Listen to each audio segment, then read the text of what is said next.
Here's what some people are saying about the Projection Booth podcast. The Projection Booth is single-handedly the greatest film podcast you could ever listen to or could possibly want. Top notch. 5 stars. This has quickly become one of my favorite film-related podcasts. Always interesting. A completely unpretentious yet fully comprehensive look at films from all genres. The Projection Booth podcast, with new episodes available every week at projectionboothpodcast.com.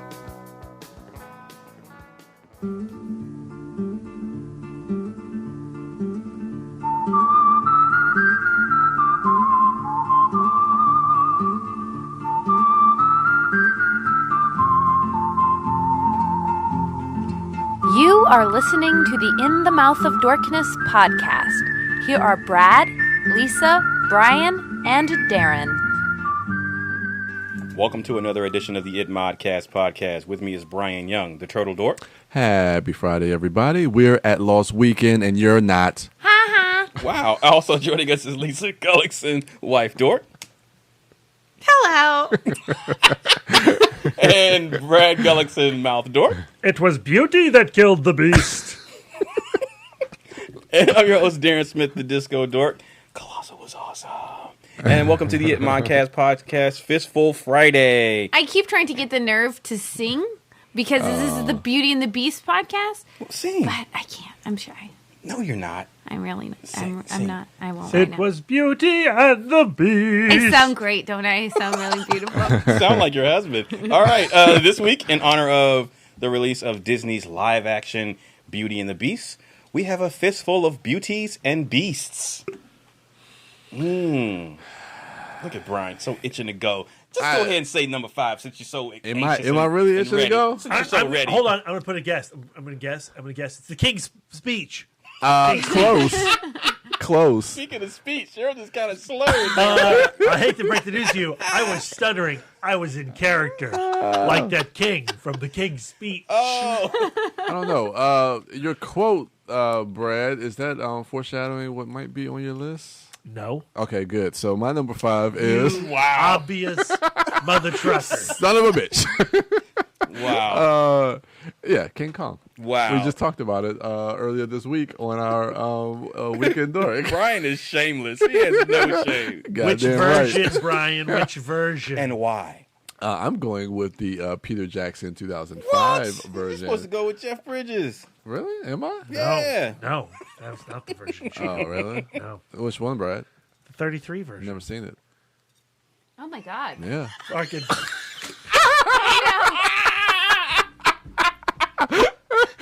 What the fuck?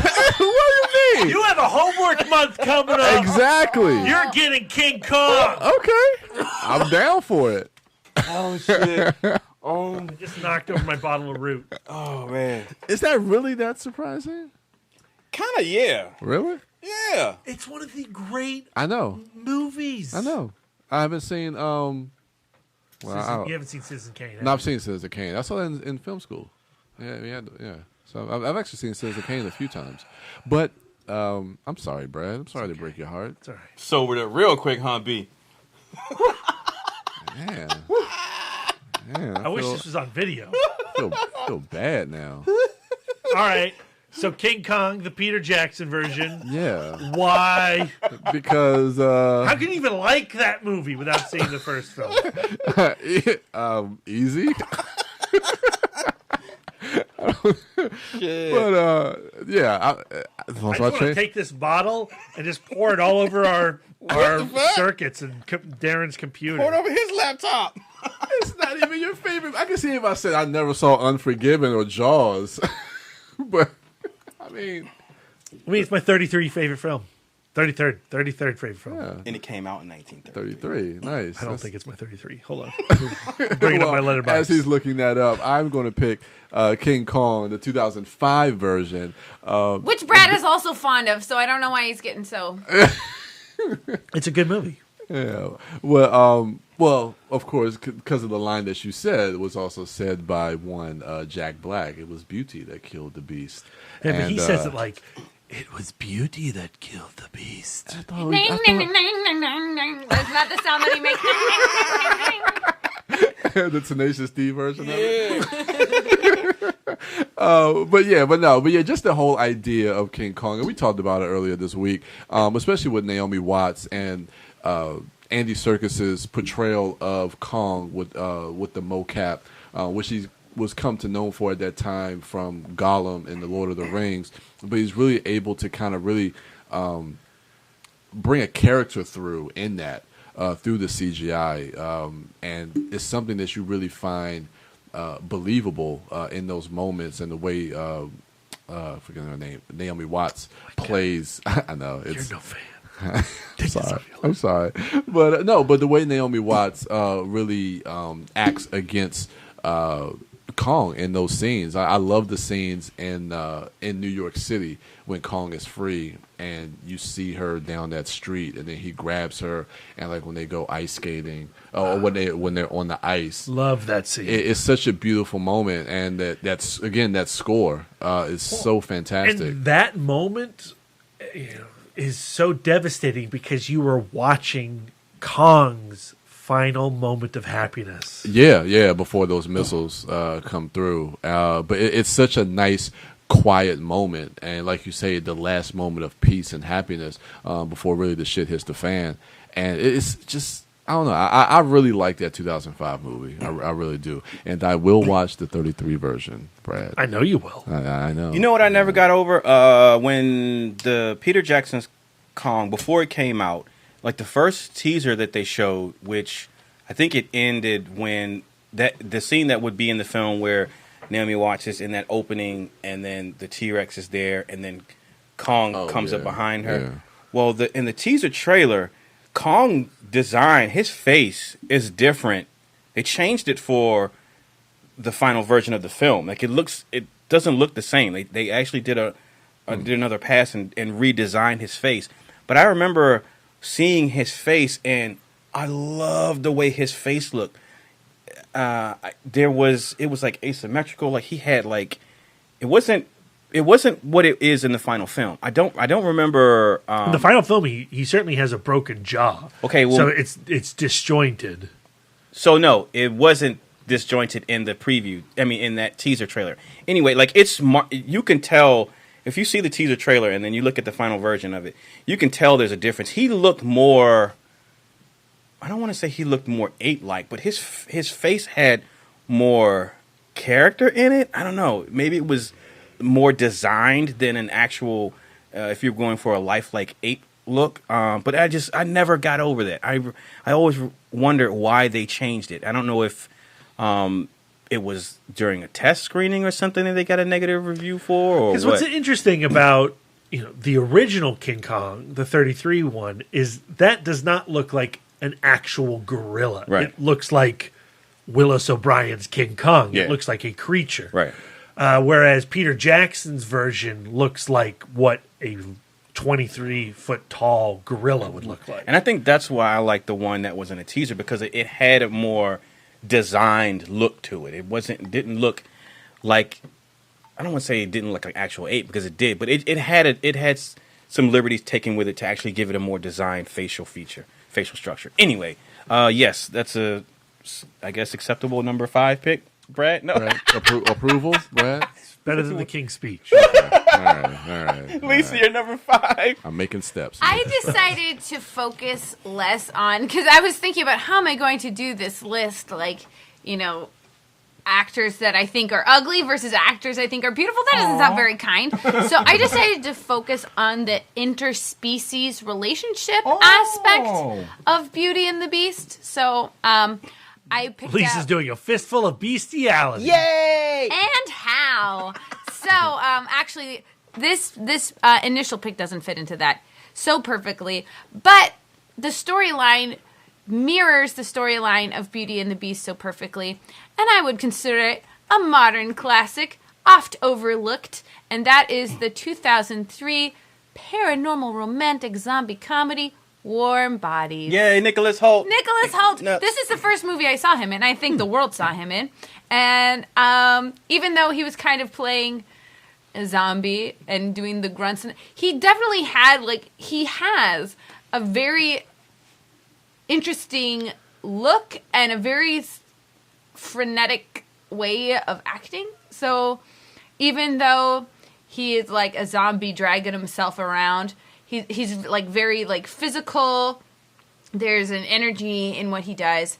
And I found myself, even though I haven't seen it since I saw it in the movie theater, I remember the film fondly. Yeah. So the story is there's been a zombie apocalypse, and the girl Julie, who is played by Teresa Palmer. I like her. Mm-hmm. Yeah, she's cute. Yeah. And she's been in a lot of like teeny bopper movies, and then she was most recently, I think, in Hacksaw Ridge. Yeah, And Lights that's Out, what it was too. because I just recently saw that. Yes. Yeah. Hacksaw.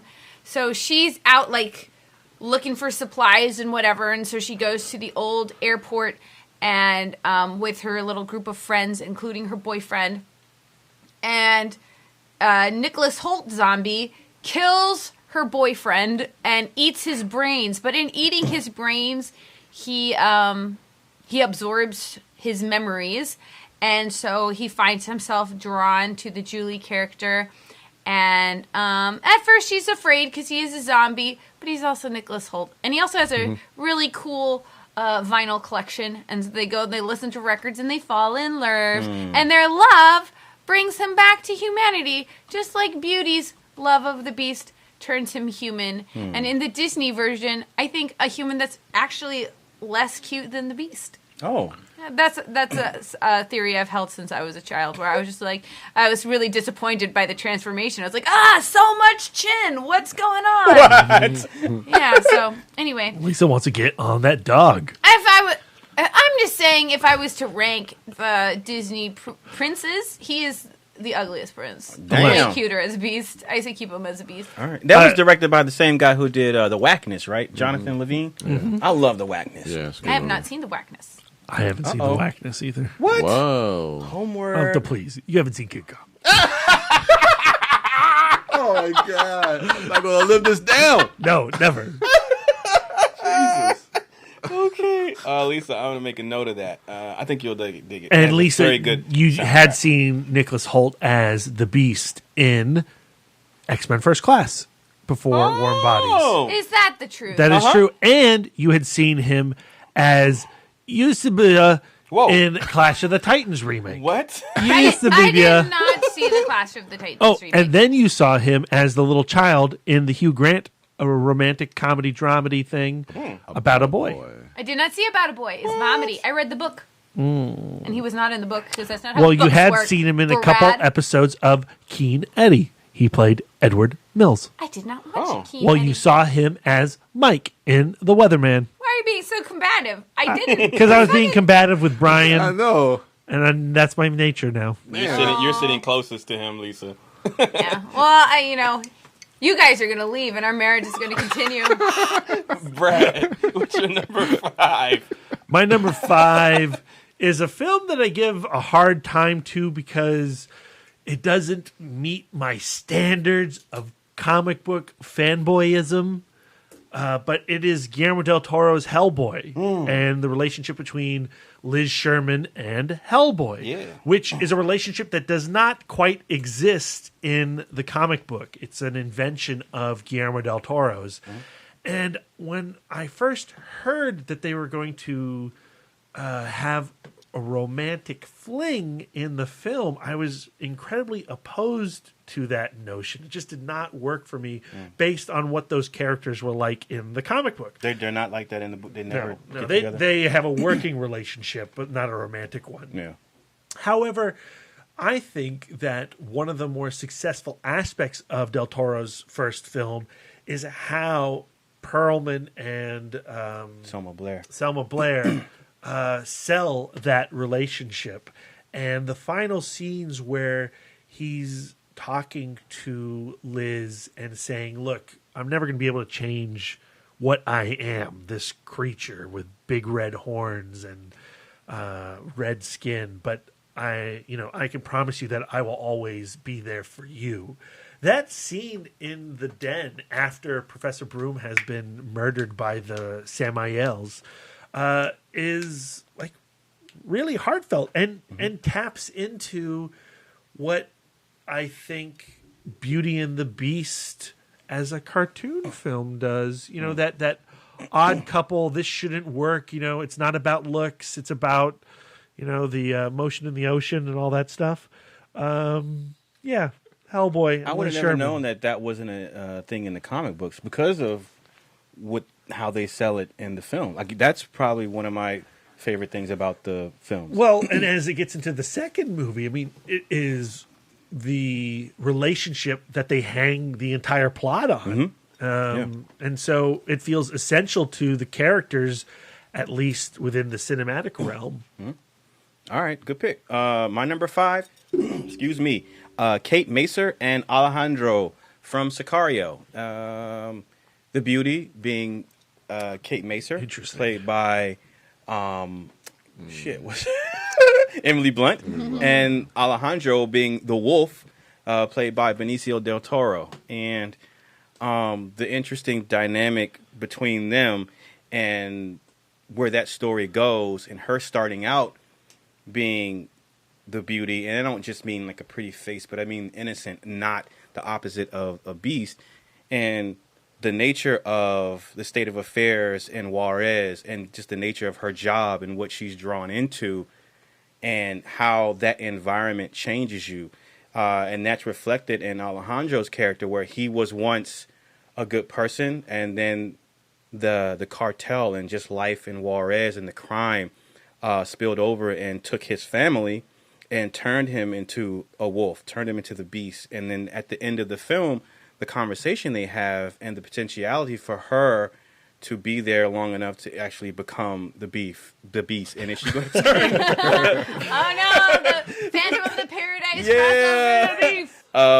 The potentiality for her to become a wolf. Is she going to stay there long enough to become the thing that she's fighting against, or is she going to be able to remain pure, so to speak, in this world of violence? And so just that interesting dynamic of character work between those two characters, and just the dichotomy in that whole film, and what's set up, and just what you see her go through and where she ends up in that film, and then what you see Benicio del Toro's character, how far he's driven and how much of a beast and of a wolf he's become by what happens and what transpires at that dinner table at the end of the film.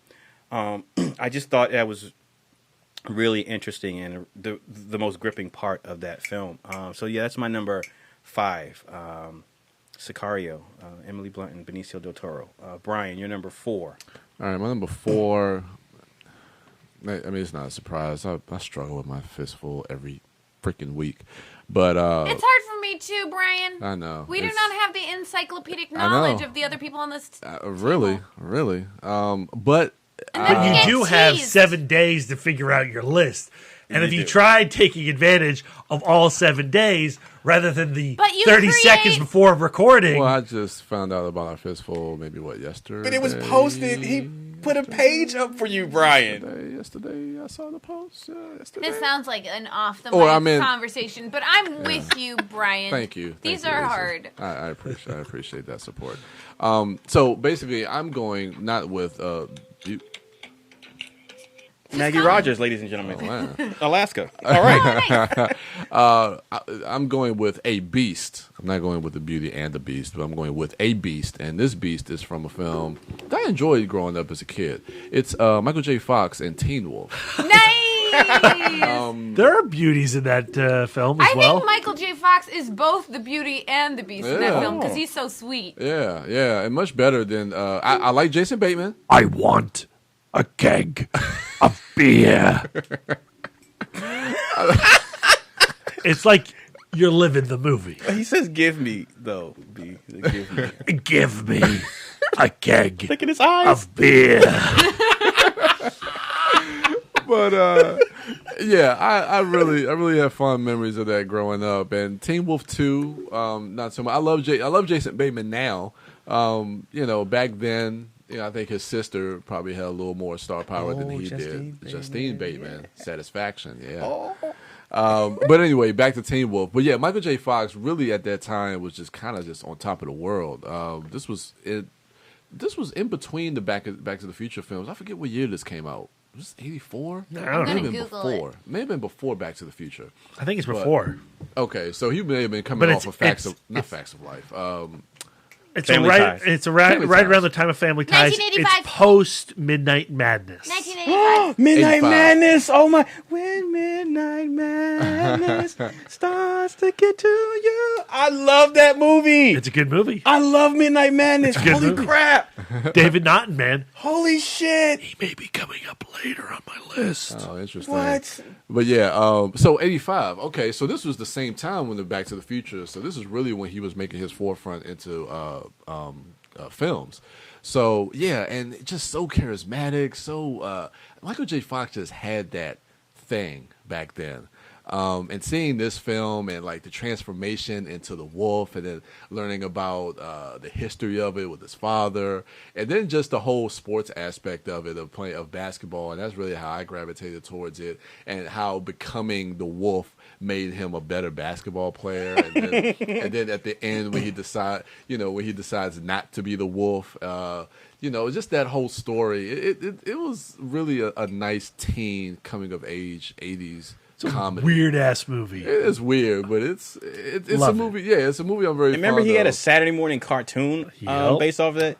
Ooh, Teen vaguely Wolf remember that. coming Yeah, out to play. I just remember jingles and songs. I don't know why. 80s was weird. it was a weird decade. But growing up in the 80s, you get to love a lot. I of mean, those the weird reason movies. I surf Vans today is I know, because right? of Teen Wolf. Yeah.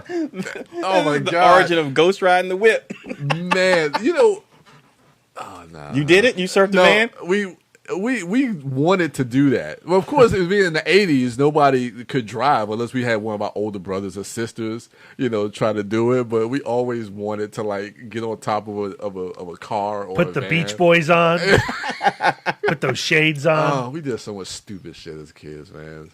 Oh, it was Good great. times. I've been Yeah. enjoying Michael J. Fox's latter performances because I'm rewatching Boston Legal right now. Oh, he was on. Yeah, and he played a client who became he was like a rich guy who bribed a doctor to put him on some kind of fancy cancer treatment, but then he ends up having a relationship with the Julie Bowen character, who's like and it's a really beautiful story. Oh. Not Beauty and the Beast related, but just really lovely. All right. Well, what is your number 4? Speaking of Beauty and Beast related. My number 4 is an interspecies relationship that I just find so Sexy? adorable, and I really enjoy it. And it's from Galaxy Quest. So the Tony Shalhoub character. Yeah. While I was Googling Teen Wolf, I actually went away from the pages that I needed to talk about. Okay. Got distracted. So Galaxy Quest is the story of, like, it's a Tim Allen kind of vehicle where he is the Captain Kirk of the NSEA Protector, and he's working, him and his crew are working cons and stuff, and then some aliens from another planet are like, we need your help. Come to our ship, and he thinks that they're just a bunch of nerds. So he's They just saw like, broadcasts of the episodes. exactly in space, exploits. and so then they go onto the ship, and then they're like, "What? We're just actors, but now we're having a real adventure," and then they win. It's that kind of story. Yeah. But Tony Shalhoub plays a character named Fred Kwan, and he plays the chief engineer. So he's like the Scotty character, and he is kind of like a bristly, kind of standoffy guy. But there is one of the Thermians, those are the aliens, is played by Missy Pyle. Yep. Missy Pyle. And they kind of take a shine to each other. And it's so cute because they present themselves in a human being I was going to say, shape. she's shapeshift, right? Yeah. Yeah. So they're kind of projecting a humanoid shape, but really they're like these like crazy octopus monsters. They kind of look like the heptapods from Arrival. Oh. I think they are the heptapods from Arrival. Oh, shit. Shared universe. But so like when they finally admit their feelings and they embrace for a romantic kiss, they're smooching. They look like, humanoids smooching. But then her little tentacles come up in the back, and he feels the tentacles come up, and you think he's going to be disgusted. But then his eyes roll back. He's so into it. Yeah. He loves being in his. He's going to go down on that like Odasu from Old Boy, future Itmod Film Club. Whoa. So yes, and so she eventually moves to Earth for him, which is extremely romantic, and they are an adorable couple. And that's why they're my number 4. Yeah. Beauty and the Beast. That features an awesome performance by the late Alan Rickman as well. Yep. He's awesome in that.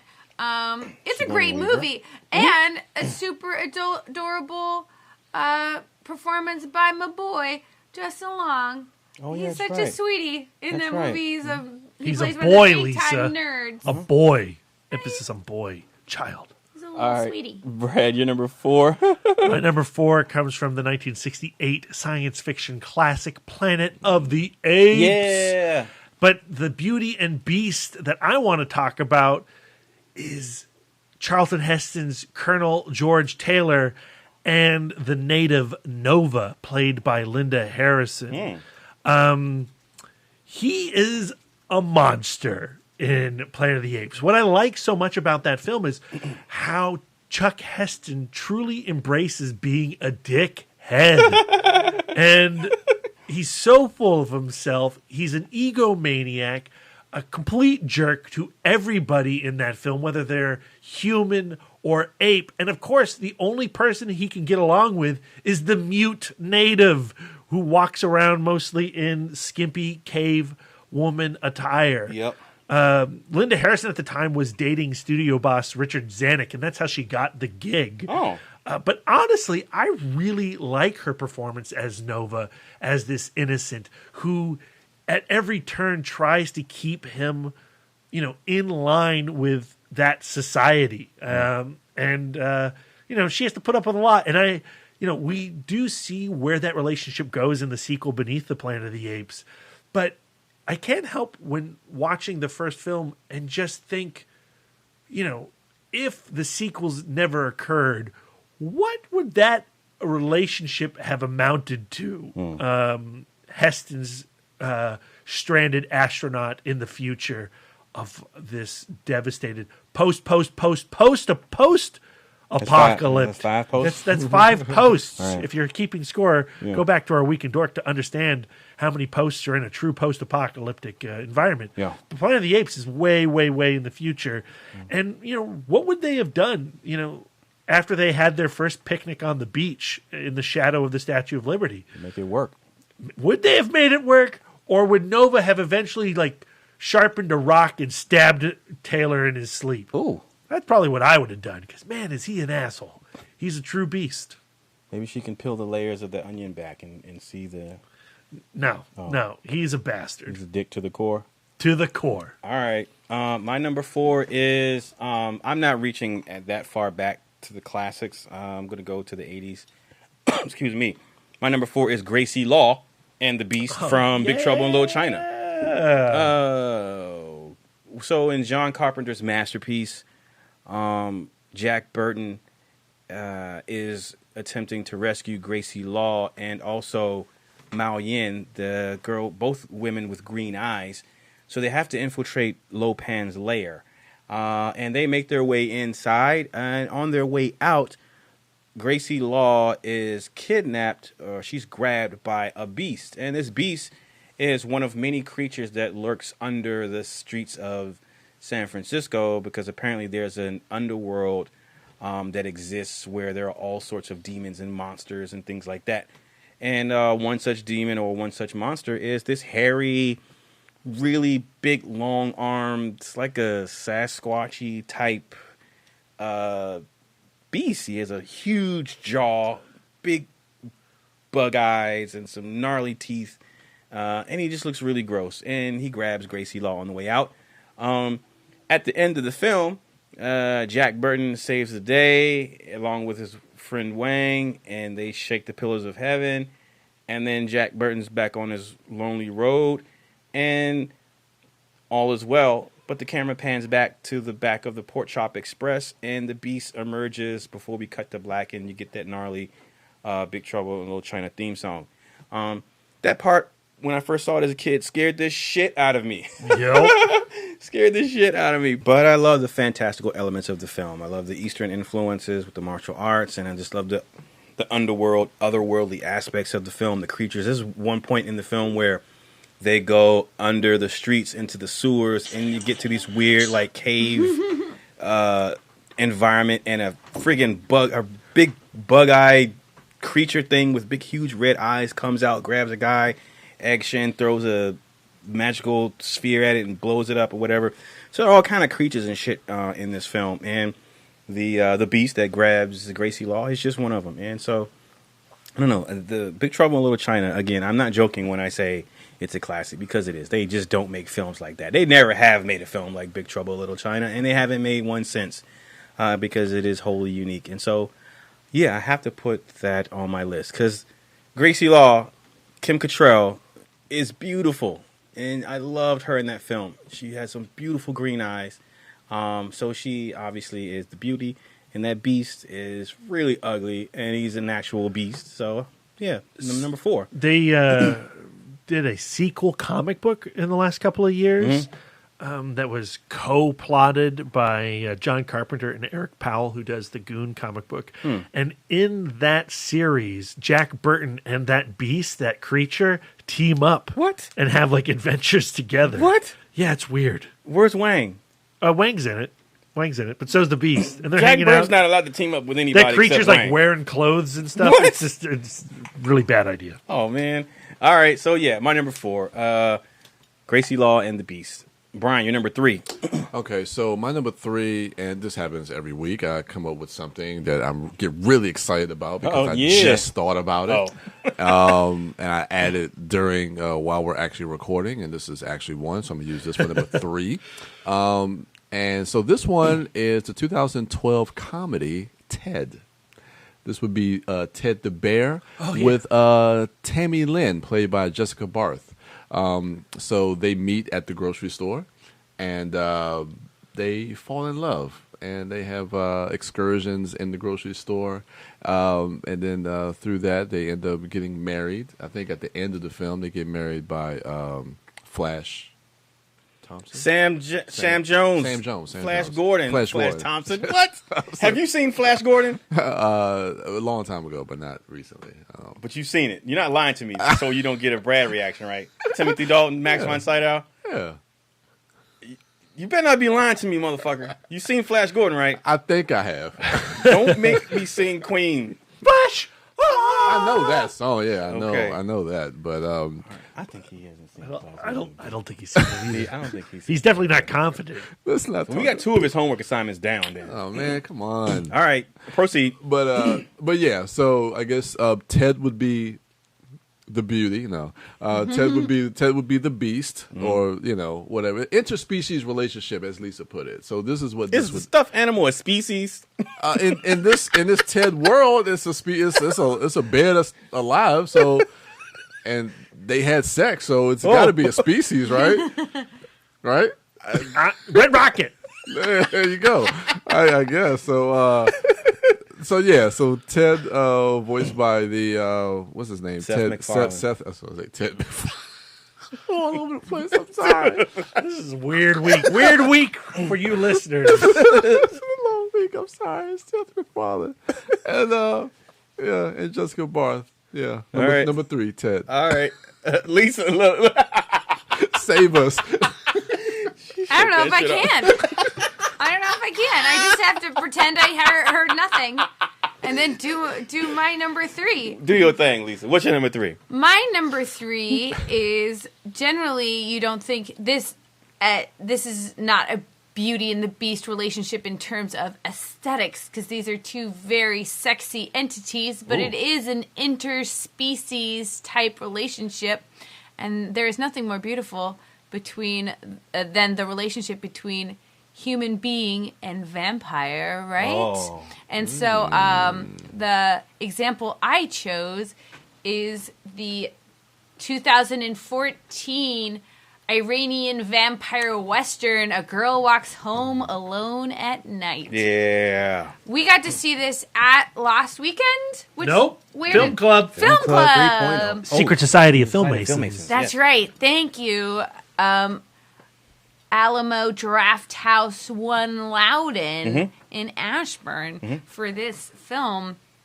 It's a black and white film about this guy named Arash, and he's living with his dad, and his dad is a gross heroin addict, and he's broke, so he started like stealing things from people's homes and stuff like that to get cash.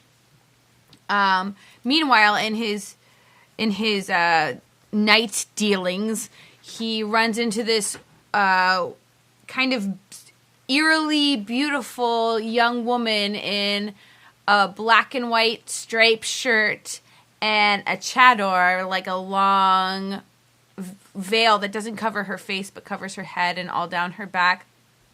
And they have this fascination with each other, but this woman is a vampire, and she eats all kinds of people. She eats a sexy pimp. She decides not to eat a prostitute, which was very strong of her, and she decides not to eat Arash, but instead sit listening to the White Lies song Death, which is a great fucking song. And it's just an extremely stylish film. It's really transportive. You just kind of immerse yourself in the aesthetic of the film. Everybody in it is beautiful. The guy who plays Arash, let's see what his name is. Thanks, IMDb. For being my brains. I don't need to know anything. Oh, his actual name is Arash Marandi. He's a very sexy man. The girl is played by Sheila Vand. And it's just a really cool watch. It's definitely one that I think that you should watch in a theater or at least away from distractions, because it can be a kind of a quiet movie at times, but the music throughout the film is amazing. And I think that this movie has a really sweet kind of open-ended ending, and there's a cat in it, and the cat's great. And yeah, so everybody should watch that. Oh, plus the trailer for her new movie, The Bad Batch, is out, and it looks amazing. I'm interested to hear your thoughts on that film and what that movie means, because I don't know. I haven't watched it. All I know is that Jason Momoa is in it, and he is a beast of a different kind. So, hey. And how? Hey. Okay, Brad. What's your number 3? My number 3 comes from Francis Ford Coppola's Bram Stoker's Dracula. And the Beauty and Beast that I'm talking about is, yes, Gary Oldman's Dracula, and Sadie Frost's Lucy. Midway through the film, Lucy, she's looking to bed one of 3 suitors, or marry one of 3 suitors, Carrie Elways, Billy Campbell, or Richard Grant. And she can't quite decide. And really, the point is moot, because Drac makes the decision for her. And what I love about Bram Stoker's Dracula is that its theatricality, its over-the-top insanity, and its creature effects. So when Dracula comes calling for Lucy, he takes the form of mist and wolf. And he storms through her garden in wolf form and beds her on a stone tablet. And when he transforms to Red Rocket mode, Brian, Ted, callback. Okay. You're all welcome. He's in this amazing latex suit, and I just love that effect, that creature design of Dracula's man-wolf. Almost as much as his man-bat effect that you see later in the film, but that man-bat doesn't kiss on anything, so it doesn't quite fall into my Beauty and the Beast selection here. So yeah, Dracula as the man-wolf and Sadie Frost as Lucy. All right. My number 3 is Evan and Louise from our best friends, Justin Benson and Aaron Moorhead's Spring. Shit! This was my number 1. Oh, I'll I'm have sorry. to come up with something else. No, that's okay. I have something else. But yeah, this was my number 1. This is an excellent choice, and that's why I put it at number 1. And you've clearly deprioritized it. I'm sorry. To beat me to the punch. I'm sorry. But son of a bitch. Can we share it then? No. You can have it. I'll come up with something else. Okay. But in my heart, you guys know that this is my number 1. Yes. Sorry. I can edit this out. I have 7. It's okay. All right. I too have 7, so you can suck my dick. You think you're so cool with your 7? All right. So in the film Spring, Evan, after the loss of his mother to an illness, decides to he gets in some trouble in a bar and decides he needs to go and clear his head and allow himself time to grieve and just get his shit together. So he leaves America and goes overseas to Europe, Spain, Italy, Spain. And while there seeing the sights, he meets Italy. It is Italy. Yeah, it's Italy. Italy. Okay, so while there, he meets Luis. Oh, that's right. He meets Luis, and they strike up a romance. But unknown to Evan, Luis is not the woman that she seems. She's very beautiful, but there is something else special about her. Something fishy. Whoa. Luis is a different creature on the evolutionary ladder. She is she has evolved to the point where she takes multiple forms. She has a tail. She has like scales. She sheds her skin. She is a very unique creature. But the movie isn't so much a creature feature as it is a movie about their budding romance, and it has excellent character work.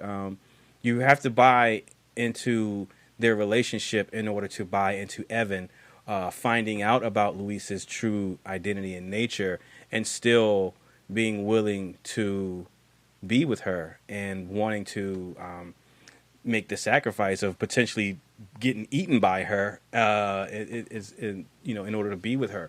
And how that story ends, it ends on such a beautiful note, and it's a very good independent film. Very strong on character work. The creature effects aren't, the movie is not a creature feature, but there are moments where you do see Louise as she changes and she transforms, and some of those scenes and transformations are subtle. You may only see like a tail here or there, but then there are scenes. There's one in particular where she's full on in mid transformation when she's discovered, and that is a really gnarly and grotesque scene, but one that's punctuated by just the emotion of that scene because of the relationship between the two characters up to that point. So a very good picture. I highly recommend it. It is a Drafthouse Films release. It's available on Blu-ray and home video, even on streaming. So I highly recommend checking that out. And you can also check out our interview with the directors, Justin Benson and Aaron Moorhead, who just released they had their new film premiere at South by Southwest.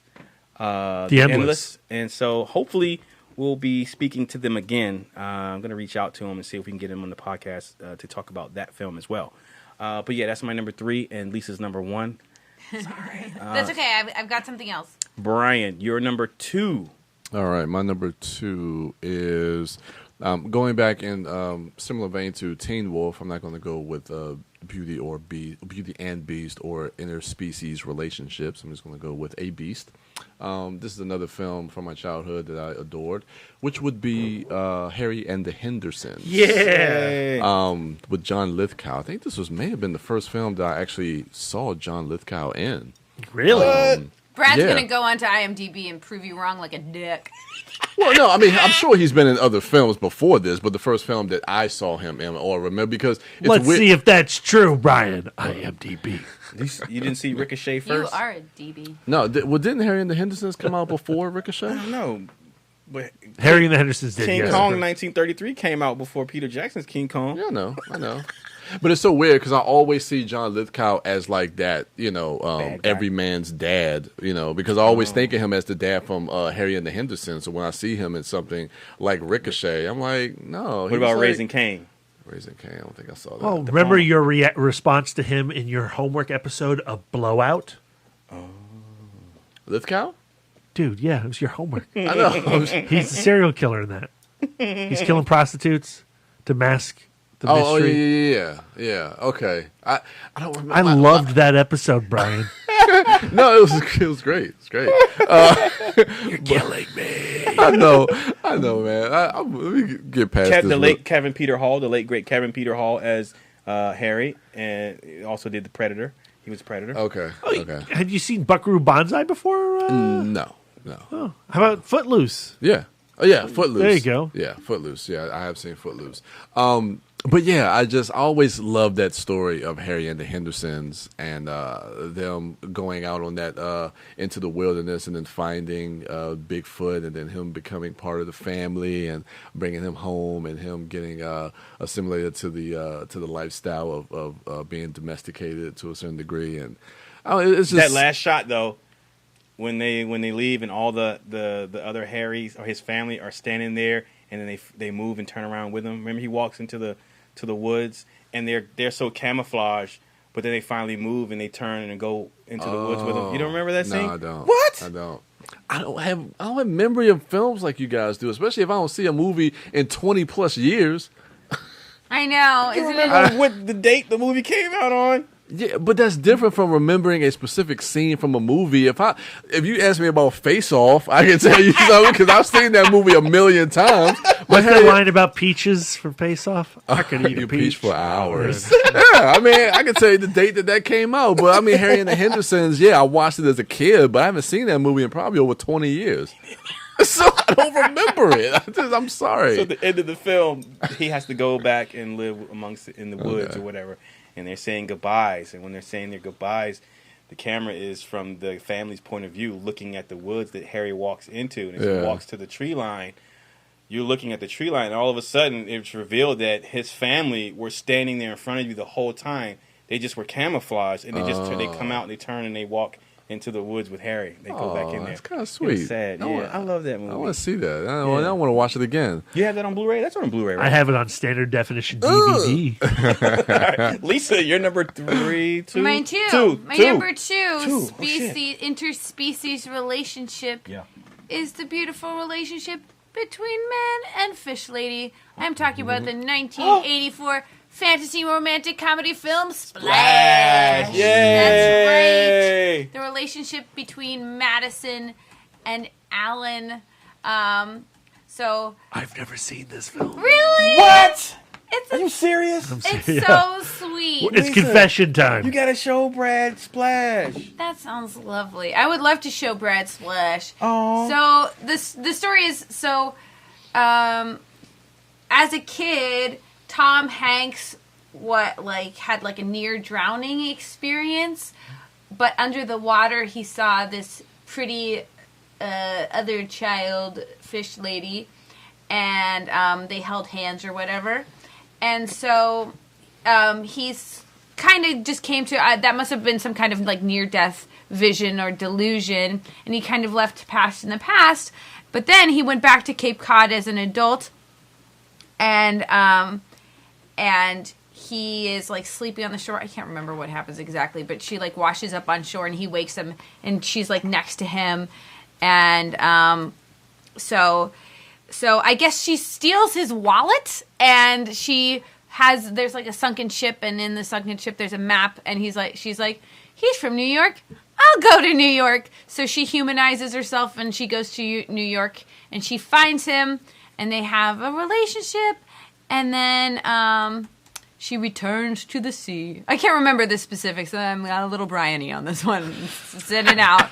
But I do remember, and this is what's important, Brian, I do remember how this movie made me feel, and it made me feel warm and fuzzy. Yeah.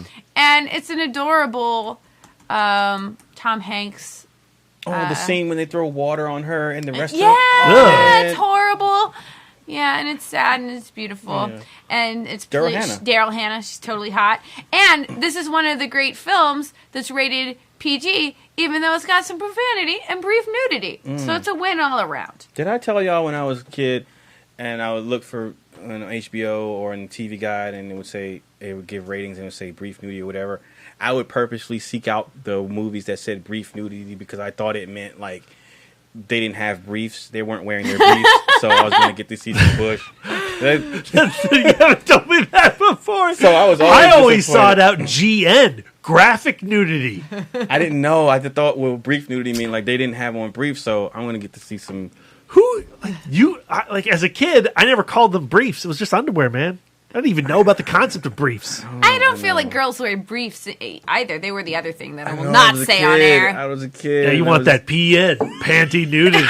Oh, don't say that. That Revenge of the Nerds has the panty nudity. I'm rated PN. All right, Brad, you're number 2. I've completely forgotten. Oh, no, I haven't. It's a film that contains a little more than BN. It's An American Werewolf in London, and the relationship between David and Nurse Alex Price. Mm-hmm. One of my all-time favorite films, my number 2. By the way, Brian, I looked up on my list. Mm-hmm. King Kong is my 30th favorite film of all time, 30th. Not my 33rd. Oh, I apologize. But my second favorite film of all time is An American Werewolf in London, directed by John Landis. And I think what's so great about that movie is how it juggles all these different tones. It goes from comedy to horror to just straight up sadness at a blink of an eye. And the reason that succeeds is because of the performances from David Naughton and Jenny Agutter. And you buy 100% into their relationship. It's not just a one-night stand. Yes, it starts from a place of just physical attraction, but she responds to this sadness in him, and the way she cares for him in the hospital extends into an offer to come back to my place. And she can't even really explain why she's being so forward. She tries to tell him, look, I'm not this type of girl. So if you think I'm just out here for a lay, that's incorrect. There's something in you that I find appealing, and I want to explore that relationship. Unfortunately, he's been bitten by a werewolf on the moors, and he is going to turn into a dog by the end of this movie. And that final sequence where she is walking down the alleyway after her dog boyfriend has decapitated and butchered all these tourists at Piccadilly Circus is really a heartbreaking sequence where she finally tells this dog in an alley, I love you, David. It is brutal and beautiful and awful and wonderful, and it's why I love this movie so much. And if you have not seen American Werewolf in London, I've just spoiled the ending for you. Whoops. But you know what? It's like 38 years old, and there's so much more in there. There really is. And it's a miracle movie. The fact that it can be scary and funny and heartfelt all at once, that's a really rare thing. And it's a tightrope that John Landis succeeds in walking, and he does it again, too, in Innocent Blood, for that matter. Maybe not to such a successful degree as he did in American Werewolf in London. But, it's masterful. All right. My number 2. So, this movie receives a lot of criticism, but we here at Modcast have been proponents of this film. My number 2 come from this film, and what Joss Whedon did with Mark Ruffalo and Scarlett Johansson's characters of the Hulk and Banner and Romanoff and the Hulk and Black Widow is one of the emotional aspects of the film that I gravitate towards. With Banner's history of his dilemma of this ability or this curse that he lives with, and this green monster that he turns into, and how that has alienated him from being close to people or having meaningful relationships with someone else. In Scarlett Johansson's character of Natasha Romanoff, being able to see past that ability or that curse and see the person at the heart of this transformation and be able to care for him and want to cultivate a lasting relationship and something meaningful for him, to show him that he doesn't have to push or run away from everyone, is really appealing to me. I love, as much as, you know, I want to say it's just, the pick is just about the Hulk, the relationship between the Hulk, the big green rage monster, and Natasha when she gives him the lullaby to change him back. It really stems from, you know, scenes like during the get together, they're having the party at Stark Tower, and they're at the bar, and that interaction, that odd little geeky interaction that he has with Natasha, and you could see his inability to be a smooth talker or a ladies' man or to be an extrovert, but you can see the nervousness there, but also you can see the interest in, you know, Natasha that he has, and also how he's kind of surprised that she's taken an interest in him, but how he wants to, you know, the better part of him wants to pursue that, even knowing that, you know, as he would say later on in the farmhouse, that, you know, this thing can never be normal. Like, I can't have kids, I can't give you the life that, you know, you expect or that you want. But, you know, that interaction there in that scene really sold it for me.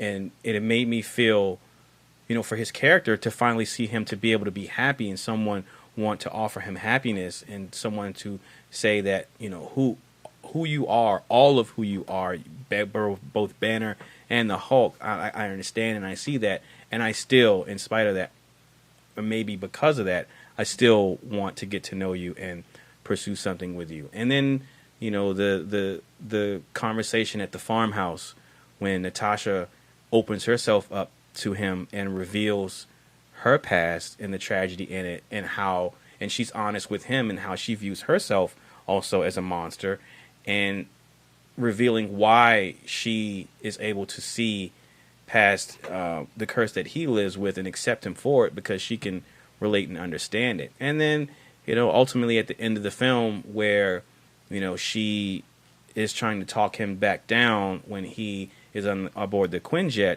and because he cares for her, because he is aware of who he is and his abilities and his feelings of wanting to protect her and not hurt her and not be, not cause harm to her or people around them, and him making that tough decision, or that decision to exile himself, and like that really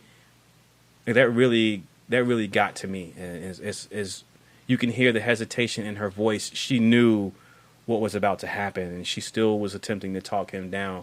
And then he cuts the comm off, and then he goes wherever he's going. He goes to Planet Hulk, wherever we're going to catch up with him. I'll be really curious to see how or if Thor Ragnarok will make any reference to Banner's relationship with Romanoff. Yeah, I'm curious too, but it's something that that wasn't a thing that I was expecting coming out of the first Avengers film, for them to take it to where they took it in this film. But, you know, from that scene when she first calms him down to get him to transform back in the forest, that, you know, him touching her, him reaching out to her, and her small little hand touching his big hand, and her being able to connect past the Hulk into him and to see Banner like that. I really love the way Joss Whedon wrote that relationship in there for those characters, because, you know, I'm outside of that, you know, it really can be just this scientist who is constantly trying to find a cure, but then things happen, he turns into this big monster, and now you get like superhero Hulk doing shit, and like it really could just be that. But Joss Whedon was able to ground Banner and give him a meaningful relationship outside of his partnership with Tony and his relationship with the other members of the group, but something more human and something that he was lacking in his life prior to meeting Scarlett Johansson. So I have to have, and plus I just love the fucking Hulk. He's my favorite Avenger. So yeah, that's my number 2. Brian, your number 1, the moment of truth. Mm-hmm.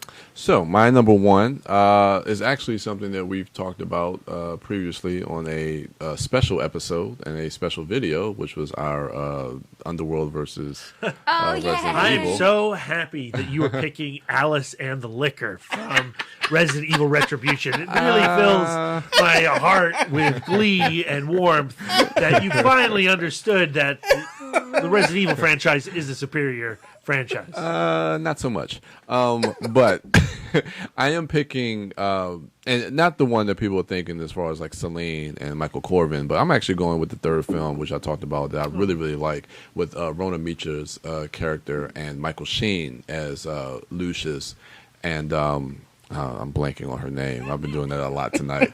But anyway, Rona Mitra, she is the beauty, and she's a beautiful woman. And Michael Sheen, who plays Lucian, who is the leader of the Lycan. And just what I talked about on that Itma Versus episode, the whole idea of like that forbidden love, that Romeo and Juliet type of story that they tell in that. I think it's a really classical tale that you can really kind of see the Beauty and the Beast story, even though she is a vampire. So you could say they're both beasts. But that whole idea of, the Beauty and the Beast, and I don't know, I really took to that love story in that film, Rise of the Lycans. Rona Mitra, also from Boston Legal. Oh, really? What? Yeah, she's a lawyer. She plays James Spader's hot girlfriend in the first season. She's awesome. She's in so good. Boston Legal. Wow. What? Okay. Really? I might need to watch that show then. Homework, all of Boston Legal. It's so fucking good. How many seasons is it? 6? 5. 5? Oh, okay. And All right. it's the best season finale I have ever seen on television. She's not wrong. Best. Really? Best. Wow. So fucking good. Okay. And I think in the spirit of Boston Legal and having to pull an audible, my number 1 should be James Spader in Wolf as both the Beauty and the Beast. Yeah. But instead, I am going to do the 1976. Hold on.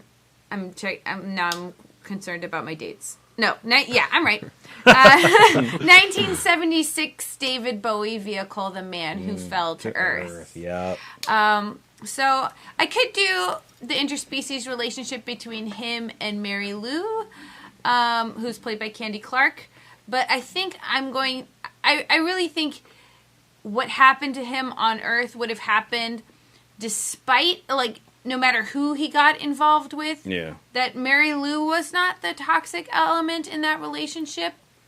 It was humanity that destroyed. So in this case, it is humanity that is the Beast, and it is, if Beauty destroys the Beast, right. So then I guess humanity is the Beauty, but there's nothing beautiful in this film besides David Bowie. Such a young David Bowie with the red hair and the fair skin. He's absolutely stunning And in the this buckets film. of KY jelly. Oh my gosh, there was something about that, the dermal ejaculation of that alien sex scene that I just find really, really erotic. I don't know why. It's weird. Gross. Brad finds it disgusting. I don't know why I find it so hot. But Freak. Thomas Jerome Newton comes to Earth. I guess it's not humanitarian for humanitarian reasons, but alienitarian reasons, because he comes to Earth to become rich enough to transport water back to his dying planet. But then while he's on Earth, he becomes distracted by earthly things. He becomes an alcoholic. He's way into the weird dermal slippery sex thing, and once humanity finds out that he's an alien, they trap him on Earth long enough that it's just too late, and his planet and his family and everything that he knew probably just dried up and blew away, and everything he knew was dead, and now he's just another alcoholic in a wicker chair at the end of this film. Spoiler alert. But it's a movie I haven't seen in a long time, but it's a poetic movie. It's a weird fucking movie. But an amazing soundtrack. No actual David Bowie music in this soundtrack, but there is, of course, Blueberry Hill by Louis Armstrong plays a huge role in this film. There's also a bunch of really interesting interstitial music by Stomu Yamashita that's really interesting. And, so it's a great movie. I should watch it again. And y'all, if you haven't seen it, should watch it for the first time. Yes. Or again. It recently came out in 4K, I think last year. Yeah? Criterion? I'm not sure. No. Oh. They lost the license, but it is a great standard definition Criterion set, Darren. Ooh. All right. Brad, you're number one. My number one is, the first... Cat People. No, that would belong on this list. It's like number 6 or 7. But my number one, to me, it's an image. It's an iconic moment from cinema, and it is from 1979's Ridley Scott's Alien, and the beast is the xenomorph, and the beauty is Ripley. Sigourney Weaver at the end, when she has escaped the Nostromo in that tiny little ship, and she has the stowaway she discovers, and she's down in her skivvies. Or you would call them her briefs. Her brief nudity. Her tiny whities, her BN. Yeah. And, she has to slowly, quietly retreat from the creature in the corner. And it's this very slow moment of tension where, you get the impression if she makes any sudden movements, she's, dog meat. But she slowly slides into her astronaut's uniform suit, containment suit. What do you call it?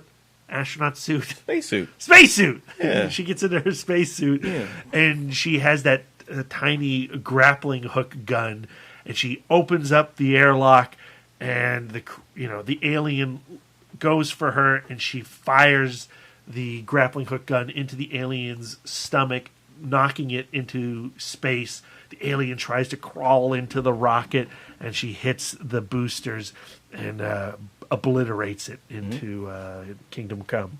And I love all the plot points that got these two characters, the xenomorph and Ripley, into that escape pod. And, if you go back and you just pretend that you were watching it for the first time, you never would have guessed that these two characters would be the remaining individuals. I guess Jonesy the cat also, but you probably wouldn't have guessed that Jonesy would have survived either. At the finale of Alien, and it's just a really wonderful, fallout. The way the plot mechanics get these two people to where they are. That's the secret weapon of that film. That's the beauty of that. In no way in the beginning of that film do they tip the hand and show the audience that, well, this is the person who is the hero. This is the remaining, this is the final girl of the film. And I love that about that movie. Good pick. All right. My number one, because I haven't had this on a Fistful in a long time. This is about overdue for me to put this movie back on here. So my number one, Beauty and Beasts. For Beauty, it is Charlize Theron as Furiosa. Dude, you talked about did you talk about this last week? Not last week. Maybe the week before, but not last week. And my Beast is obviously also Charlize Theron as Furiosa. So, Beauty, because Charlize Theron obviously is a beautiful woman, but within the context of this film, there is a beauty about her in her strength and resilience.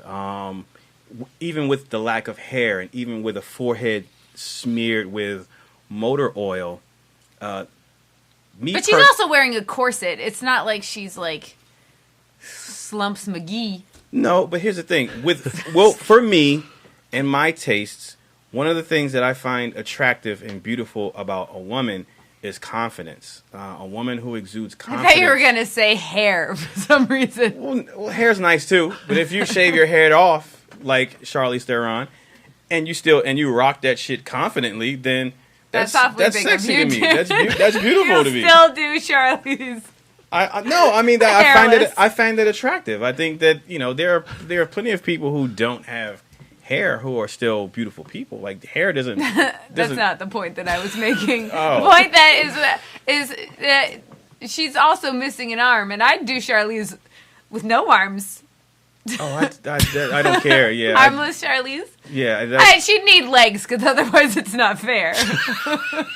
Would she? I mean, I guess you can consent without legs. Yeah.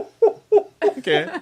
But I think that she's a beautiful woman, regardless of if she's only has one arm and no hair.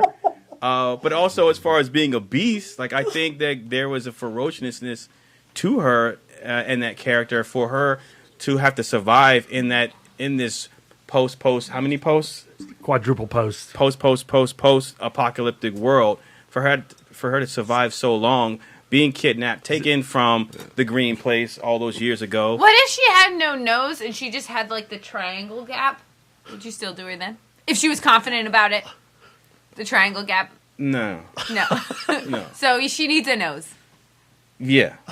So she could have no arms, no legs, but she needs a nose. And no hair. hair. So really what you find beautiful in Charlize Theron is her nose. And her eyes. Her eyes are gorgeous. Yeah. What if she had no eyes but a nose? Yeah, that's still dope. What if the nose is a butt nose? It's over her butt. A button? No. If her nose was where on her butt. But does she have... So she has two noses? Have two noses. That's fine, as long as there's one here. Yeah. So yeah, I just think that she embodies both. She's a beauty and she's also a beast. That's all she's ferocious. Saying. I'm just saying that anybody would do. I mean, like...